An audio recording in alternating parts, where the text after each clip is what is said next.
हाँ जो भाई, आगे डाइजेस्टिव सिस्टम में लीवर पढ़ते हैं, यकृत। लीवर के बारे में बात करते हैं। लीवर जो वहाँ पे बना रखा था डायग्राम में आपने देखा होगा, परंतु वहाँ पे 2 कट नहीं लगे हुए थे। वहाँ सिर्फ हम लोकेशन बता रहे थे कि ऐसे करके कुछ इस प्रकार से लीवर है। अब हम लीवर जो हमारे पास ऑर्गन है इसके बारे में बात कर रहे हैं, तो पूरा डिटेल में बात करेंगे इसके अंदर। तो ये देखो लीवर का डायग्राम कुछ इस प्रकार से था। इसमें 2 लोब होती है, क्या 2 कक्ष होते हैं। लोब मतलब समझते हो, जिस प्रकार क्या होते हैं बॉक्सेस, जिस प्रकार से कितने बॉक्स में डिवाइड है, तो ठीक है 2 कक्ष होते हैं, 2 लोब होते हैं। तो लीवर में कितने लोब होते हैं? 2। अब हम बात करते हैं लीवर के अंदर। सबसे पहले अगर हम बात करें, सबसे पहला पॉइंट अपने पास आता है इसके अंदर, study of liver is called, study of liver is called, यानी लीवर के अध्ययन को क्या कहते हैं? तो लीवर के अध्ययन को कहते हैं हिपैटोलॉजी।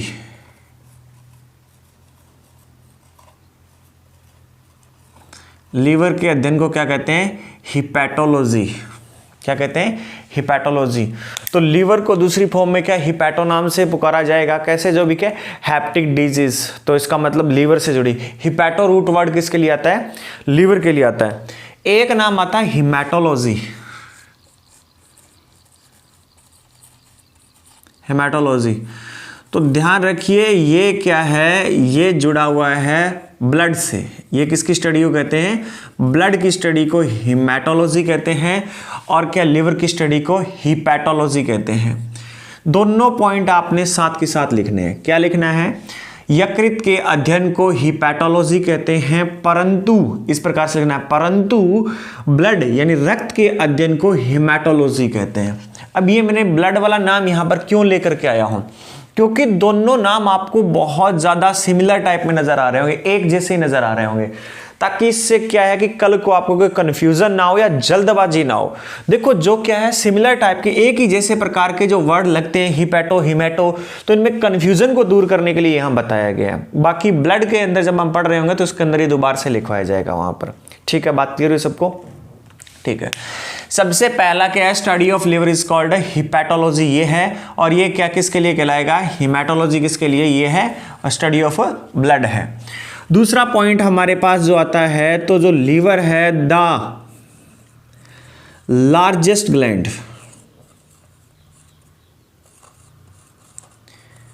Gland in human body. जो लीवर है वो क्या है? मानव के शरीर की सबसे बड़ी ग्रंथि है। अगर ये क्वेश्चन आ जाए मानव के शरीर की सबसे बड़ी ग्रंथि कौन सी है, तो आपका आंसर रहेगा लीवर है। और इसके साथ में अगर ये क्वेश्चन आ जाए कि मानव के शरीर की सबसे बड़ी मिश्रित ग्रंथि की मिक्स ग्लैंड कौन सी है, तो उसके बारे में हम लोग पढ़ चुके हैं, वो क्या है? पैनक्रियाज है। वो क्या है? पैनक्रियाज है। तो इस चीज का ध्यान रखना है। द लार्जेस्ट ग्लैंड, मानव के शरीर की सबसे बड़ी ग्रंथि कौन सी है, तो अगर पूछा जाए द लार्जेस्ट ग्लैंड है वो क्या है? लिवर है। और अगर यही पूछा जाए मिक्स ग्लैंड कौन सी है, तो वहां हमारे पास आंसर आएगा पैनक्रियाज, यानी क्या? अग्नाशय।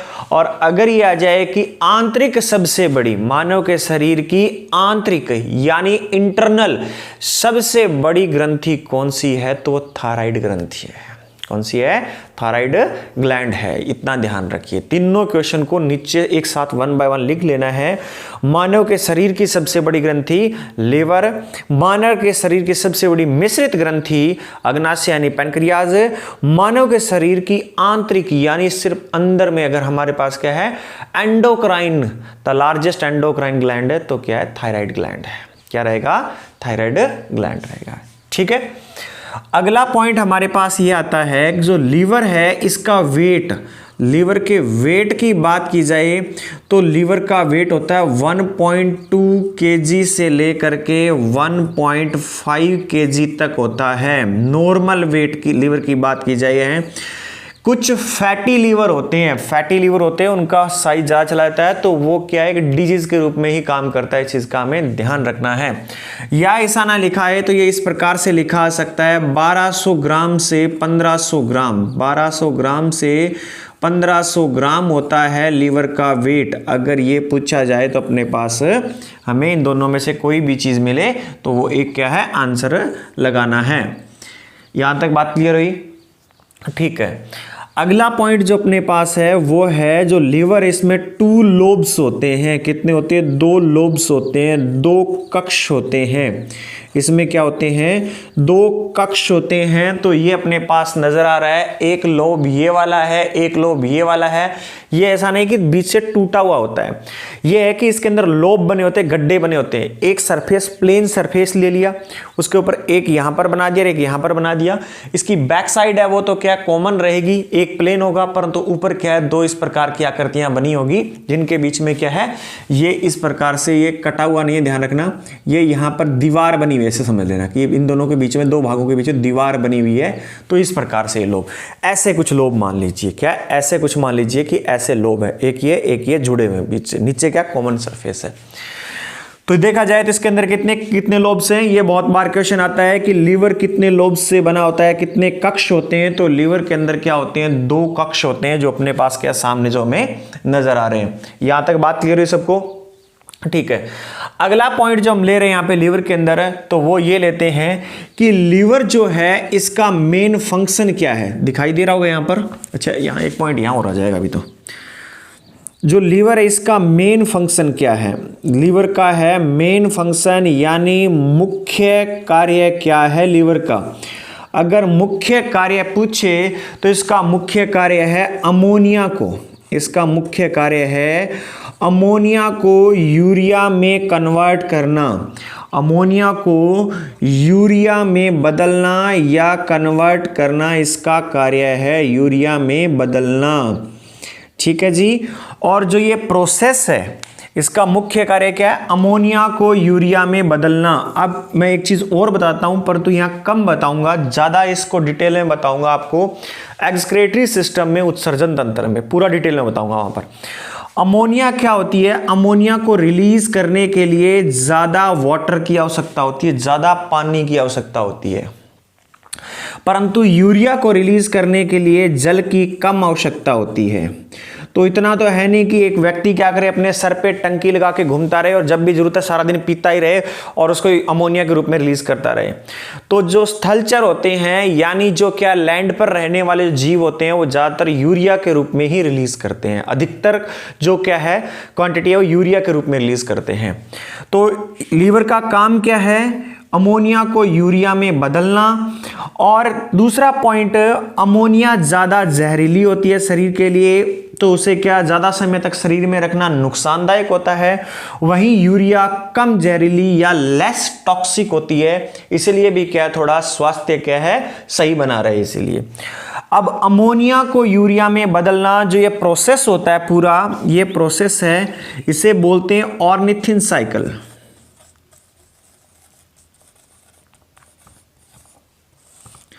Ornithine cycle. तो अगर आपसे पूछे ऑर्निथिन साइकिल किस ऑर्गन से जुड़ा हुआ है, तो ऑर्निथिन साइकिल लीवर से जुड़ा हुआ है। इसका काम क्या है, इसका फंक्शन क्या है? इसका फंक्शन है अमोनिया को यूरिया में कन्वर्ट करना। अब ऑर्निथिन साइकिल कैसे आया नाम? ये ऑर्निथिन साइकिल कैसे नाम दिया गया? क्योंकि साइंटिस्ट ऑर्निथिन थे, उन्होंने क्या है बताया था, पूरी प्रोसेस बताई थी कि लीवर किस प्रकार अमोनिया को यूरिया में कन्वर्ट करता है, किस प्रकार अमोनिया को यूरिया में कन्वर्ट करता है।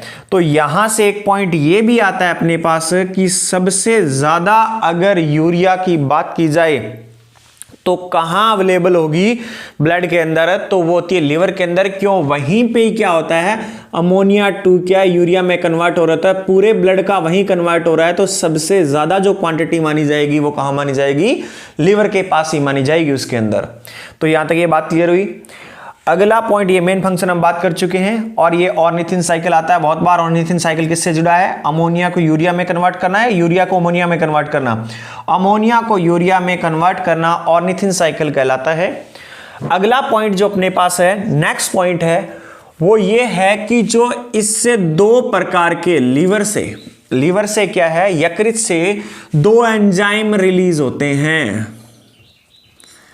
यहां पर क्या दो एंजाइम रिलीज होते हैं, उनका एक का नाम है हिपैरिन, उनमें से एक एंजाइम है हिपैरिन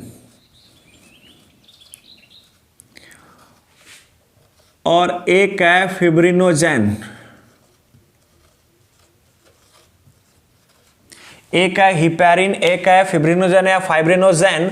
RI है ये, ध्यान रखना, RI है ये, ठीक है। अगर कहीं स्पेलिंग मिस्टेक वगैरह की अगर आपको डाउट होता है तो गूगल जरूर कर लिया करें, क्योंकि मैंने लिखा तो सही होता है, कई बार क्या है फॉन्ट वगैरह ऐसा हो जाता है। तो क्या दो एंजाइम है, एक है हिपैरिन और दूसरा क्या है फिब्रिनोजेन। ये कहां से पाए जा रहे हैं, हमारे पास लीवर के पास है। अब इनके फंक्शन क्या है, इसके बाद आपको हेडिंग डालनी है, हिपैरिन और हिपैरिन का फंक्शन क्या है।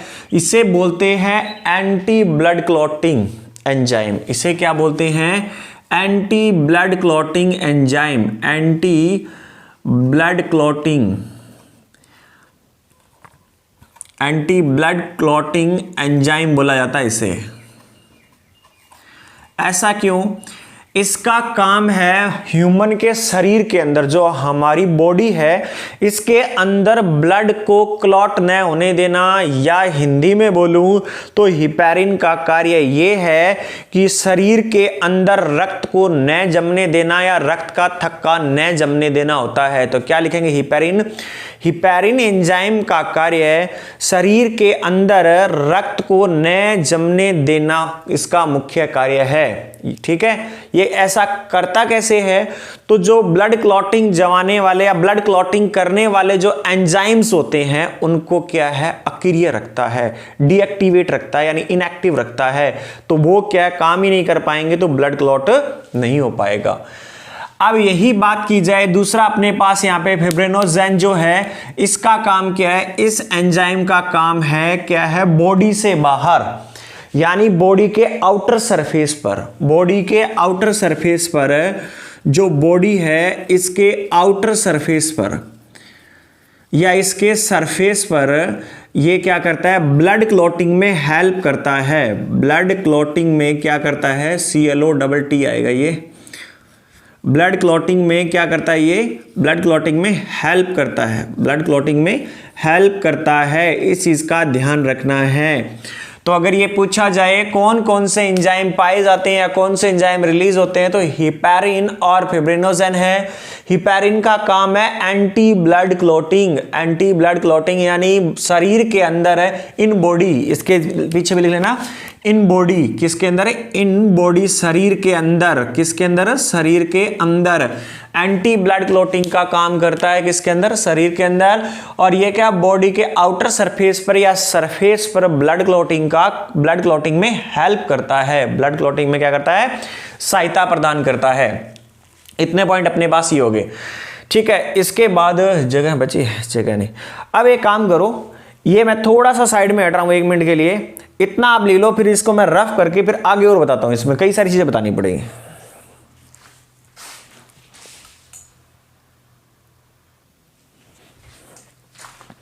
ठीक है, अगला पॉइंट लिखते हैं। अब तक स्टडी पढ़ चुके हैं, ये बात कर चुके हैं, लास्ट हमने की थी कि 2 प्रकार के एंजाइम रिलीज होते हैं। अगला पॉइंट देखिए इसके अंदर क्या है। अगला पॉइंट जो इसके अंदर, जो लीवर है, जो लीवर है इसका मेन फंक्शन एक और भी है, एक भी इसका मुख्य कार्य है, जो क्या हमने बात की थी, इंसुलिन का काम क्या था, ग्लूकोज को ग्लाइकोजन में कन्वर्ट करना। तो ये क्रिया होती कहां है, ग्लूकोज को ग्लाइकोजन में कन्वर्ट करने वाली लीवर के अंदर। तो जो प्रोसेस, कौन सा प्रोसेस, एक प्रोसेस है जो किसके द्वारा किया जा रहा है, एक प्रोसेस जो किसके द्वारा किया जा रहा है, इंसुलिन के द्वारा। उसको कौन कौन करता है, इंसुलिन करता है। इंसुलिन इस प्रोसेस को क्या करता है, ये हमने पैनक्रियाज में पढ़ा था। इंसुलिन इस प्रोसेस में क्या करता है, वो क्या करता है, एक्स्ट्रा ग्लूकोज को किसमें कन्वर्ट करता है, एक्स्ट्रा ग्लूकोज को ग्लाइकोजन में बदल देता है, ग्लाइकोजन में बदल देता है, ग्लाइकोजन में बदल देता है, यानी कन्वर्ट कर देता है, बदल देता है। तो ये बात क्लियर है सबको कि जो क्या हमारे पास ग्लूकोज को ग्लाइकोजन में बदलने की क्रिया कहां होती है, अगर ये पूछा जाए, बड़े ध्यान से सुनना, फिर से रिपीट कर रहा हूं, ग्लूकोज को ग्लाइकोजन में बदलने की क्रिया कहां संपन्न होती है, कहां पर कंप्लीट होती है, तो लीवर के अंदर। किसके द्वारा होती है? तो थ्रू इंसुलिन। किसके द्वारा होती है? Through insulin. इंसुलिन के द्वारा होती है। किसके द्वारा? इंसुलिन के द्वारा होती है। तो ग्लूकोज क्या है? इंस्टेंट पावर ऑफ एनर्जी, तुरंत मिलने वाली ऊर्जा। ग्लाइकोजन क्या है? यह स्टोर्ड एनर्जी यानी संचित ऊर्जा। अगर ये पूछे संचित ऊर्जा किसे कहा जाता है तो ग्लाइकोजन को कहा जाता है जी। किसको? ग्लाइकोजन को कहा जाता है। और ये संचित होती कहां पर है? ये स्टोर होता कहां पे? उस टाइम भी हमने बात की थी, जो ग्लाइकोजन होता है वो लीवर में स्टोर होता है। कहां होता है? लीवर में क्या होता है? ये स्टोर होता है। और तभी क्या है, जो फैटी लीवर जो कहा जाता है उसका कारण भी क्या है? यही है। यानी ज्यादा ग्लूकोज का ग्लाइकोजन में लीवर के अंदर क्या स्टोर हो जाना, यानी फैटी लीवर बन जाता है, उसके पीछे कारण भी क्या है? यही है। तो यहां बात क्लियर हुई सबको? स्पीड से रिपीट कर देता हूं।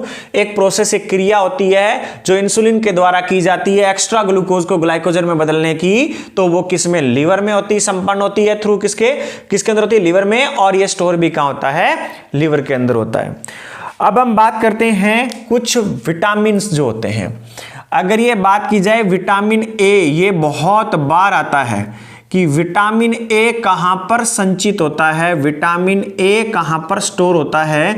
तो इसके साथ हम कुछ और भी देख लेते हैं। Vitamin A, vitamin D, copper यानी तांबा, और बहुत कम मात्रा में विटामिन बी12, बहुत कम मात्रा में विटामिन बी12। जो ये विटामिन है ये कहां पर संचित होते हैं, कहां पर स्टोर होते हैं? ये लीवर के अंदर स्टोर होते हैं। तो मोस्ट इंपॉर्टेंट क्वेश्चन यहां से अधिकतर जो पूछा जाने वाला यही बनता है कि लीवर के अंदर कौन सा विटामिन स्टोर रहता है? तो विटामिन ए। अब तक बार बार यही क्वेश्चन बना है, तो परंतु आज के बाद ध्यान रखिए, लीवर के अंदर इसको कैसे लिखना है? लीवर के अंदर vitamin A, vitamin D, C4 नहीं है, कॉपर है। ये क्या है? कॉपर। ये क्या? कॉपर, तांबा। क्या है? इसको ऊपर लिख देता हूं मैं, क्या है? तांबा। और विटामिन B12 ये किसमें? स्मॉल क्वांटिटी में। विटामिन D12 किसमें? स्मॉल क्वांटिटी में। कहां स्टोर होते हैं? ये स्टोर होते हैं लीवर के अंदर यानी यकृत के अंदर। यस या नो है ना? पॉइंट क्लियर हुआ? ठीक है, अगला पॉइंट की बात करते हैं। अगर बात करें नेक्स्ट पॉइंट की, जो बाइल जूस रिलीज किया जाता है किसके जरा? बाइल जूस यानी पित्त रस। बाइल जूस यानी पित्त रस, इसे कौन रिलीज करता है? बाइल जूस, पित्त रस कहां से रिलीज होता है? रिलीज्ड फ्रॉम, कहां से रिलीज किया जाता है? इसको रिलीज किया जाता है, bile juice is released from liver. किसके द्वारा इसे स्त्रावित किया जाता है या किसके द्वारा सिक्रेट किया जाता है? सिक्रेशन होता है इसका, तो वो होता है लीवर के द्वारा। और स्टोर कहां होता है बाइल जूस? गॉल ब्लैडर यानी पित्ताशय में। तो ये भी काम किसका है? लीवर का काम है। मोस्ट इंपॉर्टेंट है लीवर, इसीलिए।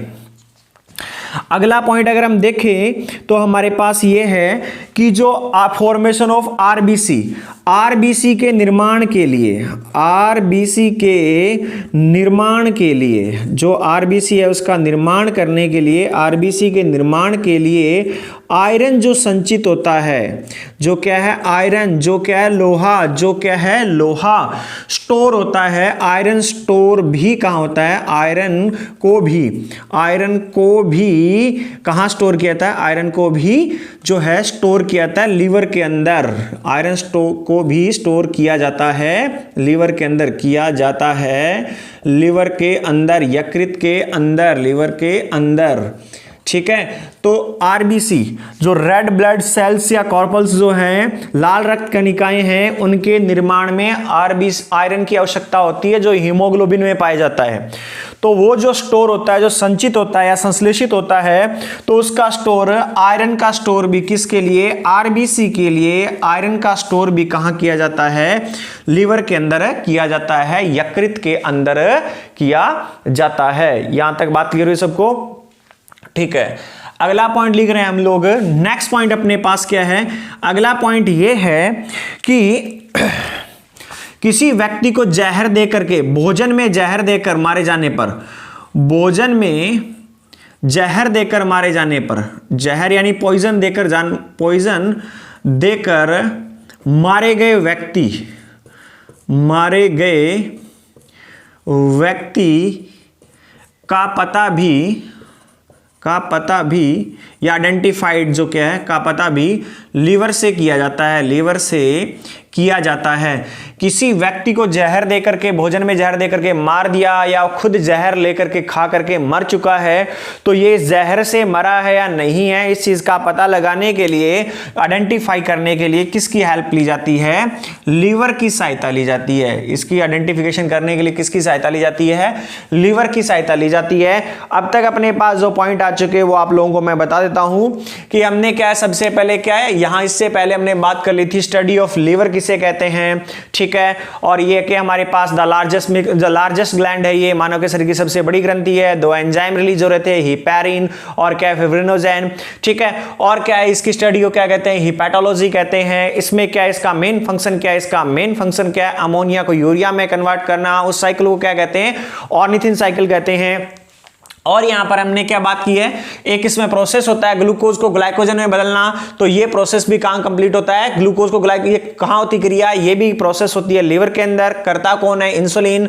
और ये स्टोर भी कहां होगा? ग्लाइकोजन, लिवर के अंदर। इंस्टेंट पावर, ये स्टोरेज एनर्जी होती है। विटामिन ए, डी, कॉपर और विटामिन B12 कहां स्टोर होते हैं? ये भी किस में स्टोर होते हैं? लिवर के अंदर होते हैं। बाइल जूस रिलीज कहां से होता है? लिवर से होता है।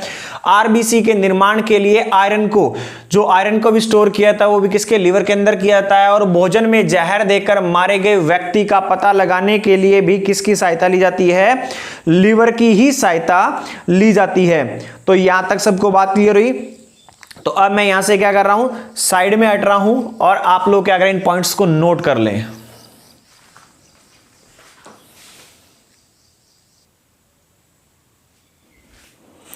चलो अब देखते हैं आगे हम। लीवर अपना हो गया।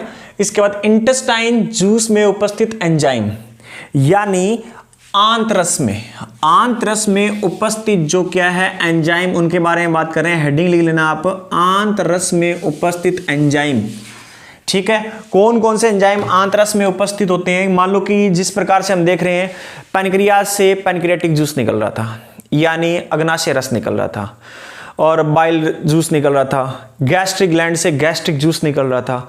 तो भाई आंत है जो इंटेस्टाइन बड़ी हमने स्मॉल और लार्ज, जिनकी लंबाई 7.5 मीटर थी अपने पास, तो उनसे भी जूस रिलीज होता है ओवरऑल उनसे। तो वो कौन सा हो रहा है? तो इसको शॉर्ट ट्रिक में देखते हैं हम लोग। शॉर्ट ट्रिक में क्या, इसको स्मेल से याद करते हैं, SMELL, ठीक है।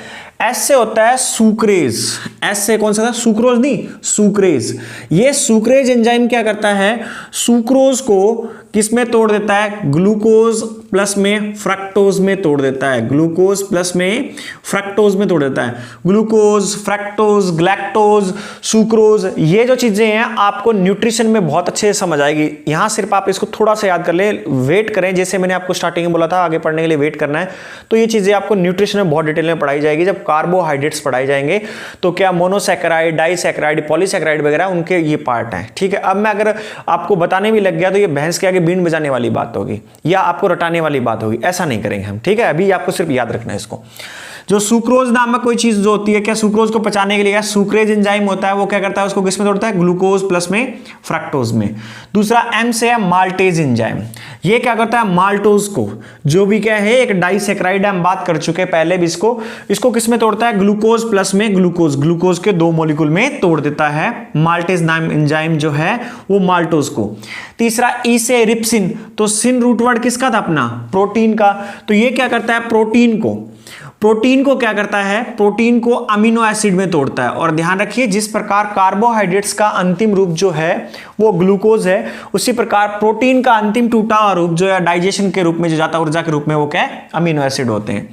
एल से क्या है? लाइपेज। इसके बारे में काफी समय से बात करते आ रहे हैं। फैट को यानी वसा को पचाने के लिए किस में तोड़ता है? फैटी एसिड या ग्लिसरॉल में तोड़ देता है। तो वो क्या है? फाइनल पचने का रूप है। ये कौन करता है? एल से क्या है? लाइपेज। और लास्ट वाला एल है, इससे होता है लैक्टेज, LACTAC, लैक्टेज। तो लैक्टोवर्ड जहां भी लिखा हुआ आ जाए वो मिल्क से जुड़ा हुआ होता है, किससे? दूध से जुड़ा हुआ होता है। तो इसका काम क्या है? इसका काम है मिल्क को किस में तोड़ देना है? ग्लूकोज प्लस में ग्लैक्टोज में तोड़ने का काम करता है लैक्टेज। तो मेनली ये 5 एंजाइम है, ये इस प्रकार के एंजाइम हैं जो किससे रिलीज होते हैं? ये आंतरस से रिलीज होते हैं, यानी जो क्या है इंटेस्टाइन जो जूस है इसके अंदर ये अवेलेबल होते हैं। तो इस चीज का ध्यान रखिए, इसको आप नोट कीजिए, पॉज कीजिए, नोट कीजिए, फिर आगे बात करते हैं।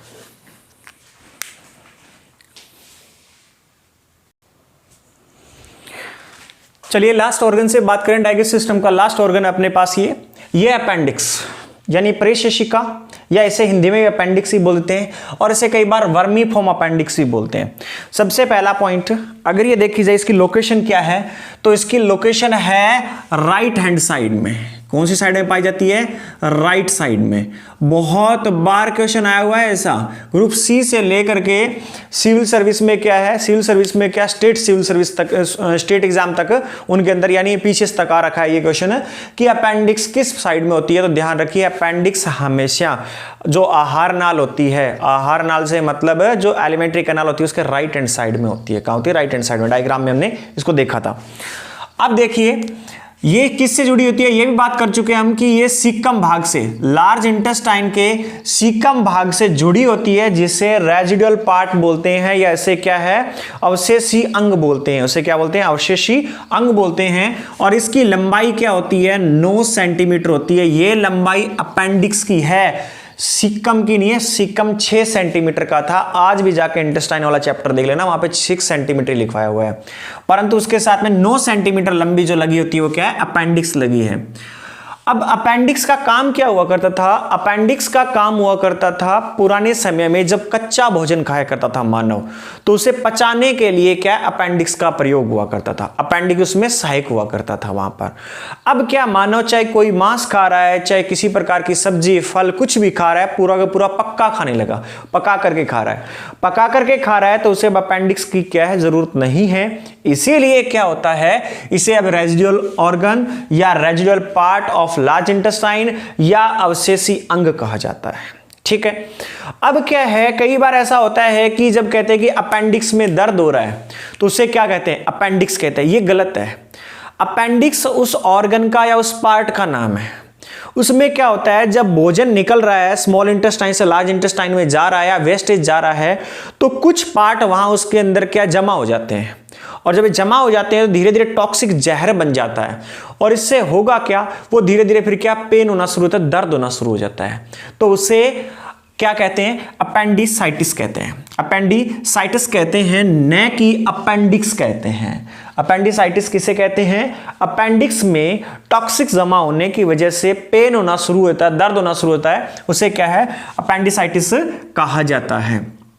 अब जो क्या अपेंडिक्स का ऑपरेशन होता है, उसे निकाल दिया जाता है, उसे क्या काट करके, तो उस विधि को क्या कहते हैं? एंडोस्कोपी। उस विधि को क्या है? एंडोस्कोपी। तो यहां पॉइंट आप ये लिखेंगे, एंडोस्कोपी विधि के द्वारा अपेंडिक्स को या रेजिडुअल ऑर्गन को या रेजिडुअल पार्ट को क्या है? बाहर निकाल दिया जाता है, इस भाग को बाहर निकाल दिया जाता है। एक क्वेश्चन यहां से यह भी बनता है जो फिजिक्स का है, एंडोस्कोपी किस सिद्धांत पर कार्य करती है, किस थ्योरी पे काम करती है? तो total internal reflection. Total internal reflection.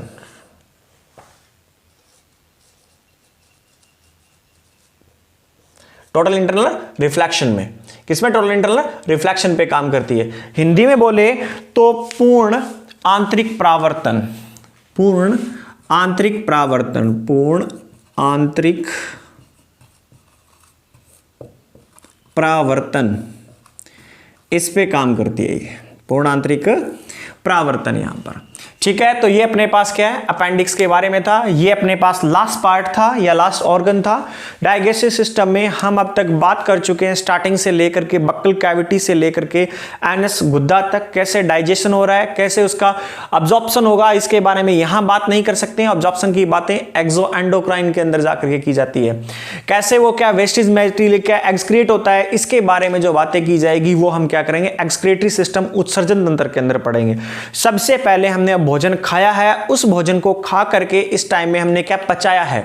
अब इस पचे हुए भोजन को आगे नेक्स्ट चैप्टर यानी सर्कुलेटरी सिस्टम के अंदर जो अपने परिसंचरण तंत्र आएगा उसको अलग अलग जगह पर लेकर के जाने का काम करेंगे हम लोग, और उसके बाद में रेस्पिरेशन के द्वारा उसको सही तरीके से क्या है एडजस्ट किया जाए, ऊर्जा में बदला जाएगा। उसके बाद में एक्सक्रीटरी सिस्टम के द्वारा उत्सर्जन तंत्र चैप्टर के द्वारा उसे क्या है वेस्टेज मटेरियल को बाहर निकाल दिया जाएगा, और उसमें भी हम ये पढ़ेंगे कैसे अवशोषण होता है और कैसे क्या बाहर वेस्टेज मटेरियल निकलता है। तो यहां पर ये चैप्टर खत्म होता है। 2 चैप्टर की डिजीज एक साथ करवाई जाएगी, जैसे कि एक इस चैप्टर की डिजीज जो इस ऑर्गन से जुड़ी हुई है जैसे कॉलरा हैजा वगैरह है, ठीक है, ई कॉली बैक्टीरिया से भी इन्फेक्शन वगैरह हो जाते हैं, पेप्टिक अल्सर है, इनके बारे में या तो आपको क्या डिजीज की अलग से वीडियो मिल जाएगी 2-2 चैप्टर की, ठीक है, जैसे कि डाइजेस्टिव सिस्टम और सर्कुलेटरी सिस्टम से में क्या होने वाली डिजीज जो है इसके अंदर चैप्टरों में जो हमने पढ़नी है वो क्या एक वीडियो के अंदर कंबाइन में मिल जाएगी आप लोगों को। लगभग 3-3 4-4 डिजीज यहां पढ़ने के लायक है वो हम वहां पढ़ेंगे, ठीक है। यहां पर इस चैप्टर का एंड होता है, और इसे एंड नहीं कह सकते हम लोग। एक्चुअल में क्या होगा, इसके बाद में आपका एक क्या टेस्ट पेपर होगा। टेस्ट पेपर के दौरान भी आपको क्या है 5 से 6 या 7-8 क्वेश्चन एक्स्ट्रा मिल जाते हैं, 10 से 12 क्वेश्चन के करीबन भी कभी कभी क्या है मिल जाते हैं। वो स्पेशल डिजाइन किए जाते हैं, क्योंकि सब चीजें बोर्ड पे ही नहीं बताई जाती है, कुछ चीजें कैसे बताई जाती है पेपर के द्वारा, कि पेपर में आएगी कैसे, वहां उस एक्सप्लेनेशन के द्वारा वहां पर आप लोगों को बता दिया जाएगा, यानी व्याख्या के द्वारा आपको वहां पर उस चीज को समझा दिया जाएगा, ठीक है। तो ये अपना चैप्टर नंबर 1 खत्म होता है, इसको नोट कर लीजिए।